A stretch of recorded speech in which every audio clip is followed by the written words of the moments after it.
Muito bem, meus irmãos e amigos seminaristas, falamos da Faculdade de Teologia Berechit, aqui de Minas Gerais, Lajinha, Sul Capixaba, Zona da Mata Mineira. Estamos tratando da nossa matéria Arqueologia Bíblica.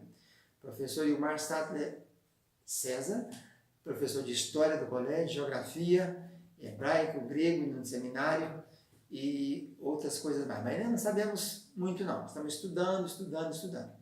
Para produzir aulas como essa aqui de 5, 6 minutinhos, nós estamos estudando há 2, 3 dias. Para você ter uma ideia de como a coisa é séria, né?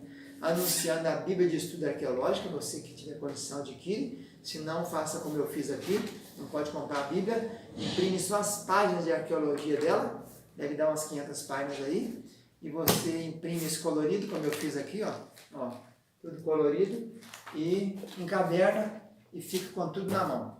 Material excelente, excepcional. Nossa aula de hoje é a aula número 6. Vamos falar da arqueologia auxiliando a Bíblia.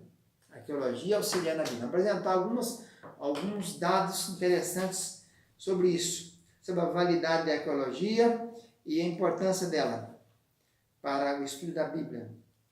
Então, a primeira coisa é a validade da arqueologia. Qual é a validade? Ela serve para confirmar, corrigir, esclarecer e complementar o estudo bíblico.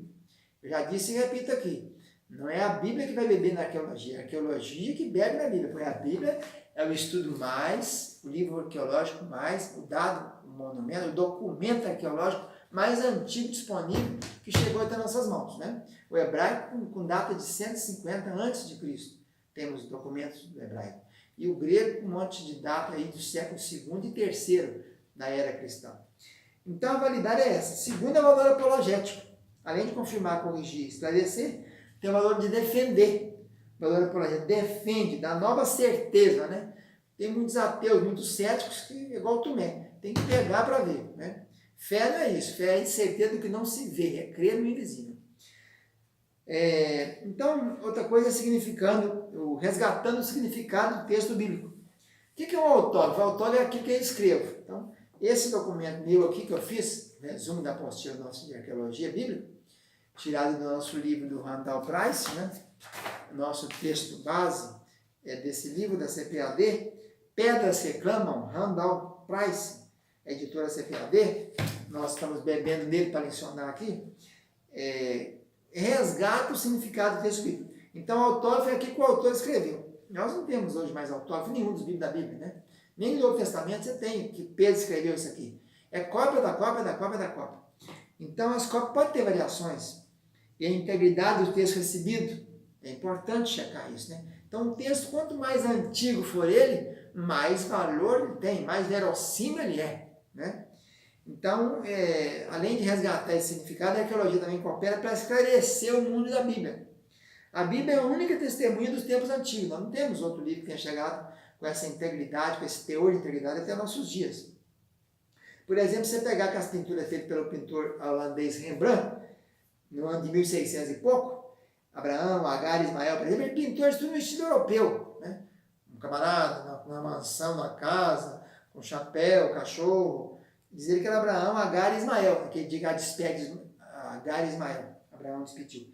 Mas não bate nada, não tem nada a ver, né? Abraão está no deserto da Caldeia, Negev, não morava em casa, morava em tenda, né? Não tinha animais domésticos, nem cães, nem gato. A vida era nômade, não era a vida se morava sedentária.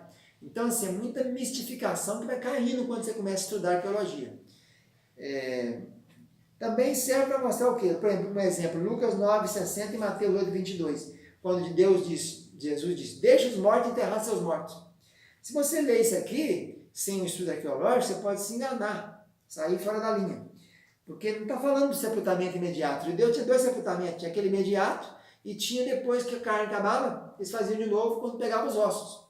Era chamado segundo sepultamento. Então, se pegar o sentido espiritual, fala, não, a pessoa morta espiritualmente, deixa ela para lá, né? Deixa os mortos enterrar seus mortos. Mas não é espiritual. E nem também no caso é literal, porque o 5º mandamento diz honra teu pai e tua mãe. Se você deixar o seu pai apodrecer sem enterrar, você está infringindo ele.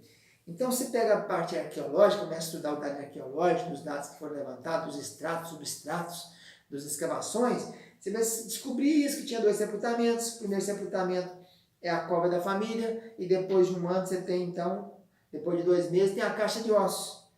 Então é a invenção do judeu do Novo Testamento. Na verdade, ele está me dizendo o seguinte: deixa primeiro sepultar meu pai, cadê? Deixa primeiro passar 1 ano, depois que a carne putrefazer-se, corromper-se, acabar, ficar só o osso, eu vou te seguir. Está pedindo prazo, né? Então pensa assim que a gente vai entendendo mais com o dado arqueológico. Ao mesmo tempo também a arqueologia como auxiliadora da Bíblia, ela complementa o texto da Bíblia. São 66 livros escritos em 3 continentes, com mais de 4.000 anos de história, com muitos, mais de 40 escritores. Aí você acha alguns dados arqueológicos que vêm completar. Por exemplo, a gente sabe que Honri, rei do norte, depois que ele dividiu no ano 930, Jeroboão fez a divisão e depois segue os reis. Quando chega em Honri, ele construiu Samaria, ele reinou 12 anos. Os primeiros 6 anos ele reinou em Tirza e depois ele reinou em Samaria. Ali fala, a gente encontrou um documento em 1948, não sabia nada disso. Na Bíblia não fala, mas Honri foi servo do rei assírio. Foi levantado um documento e achado o nome dele mesmo certinho, falando que ele teria sido pagado imposto para um rei assírio. A Bíblia não falou sobre isso, mas está lá uma inscrição achada e descoberta que fala sobre isso. Então, são muitos detalhes que vão completando também, não é só validando, vão completando também. Então, a validade é essa aí. Foi achado também em 1979, no Vale do Inon, em Jerusalém, uns rolos de prata que tem a bênção de Arão, comprovando como está em Números 6, capítulo 26, versículo 24 e 26. Acharam lá esse rolo de prata que tem exatamente a bênção do Arão. O Senhor te abençoe e te guarde. O Senhor faça resplandecer a sua luz sobre ti, etc. E também Números 6, 24, 26, que é a bênção de Arão, né, que fala sobre isso. É datado diante do exílio. Então, aí tem a certa para combater a alta crítica, né? Aquela crítica de Graf e de Wellhausen, aqueles teólogos alemães que disseram que 4 pessoas escreveram o Pentateuco, e um deles seria o sacerdote depois do exílio.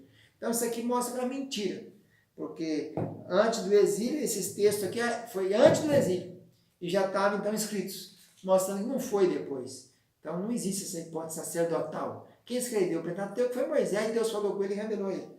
A alta crítica caducou nisso aqui.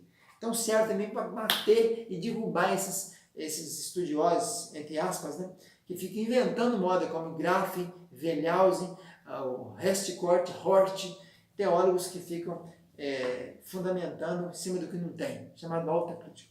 Então, essa foi a aula de hoje. Nós falamos sobre o auxílio da arqueologia para o estudo da Bíblia. Muito obrigado, fica na paz, um abraço. Tchau, tchau.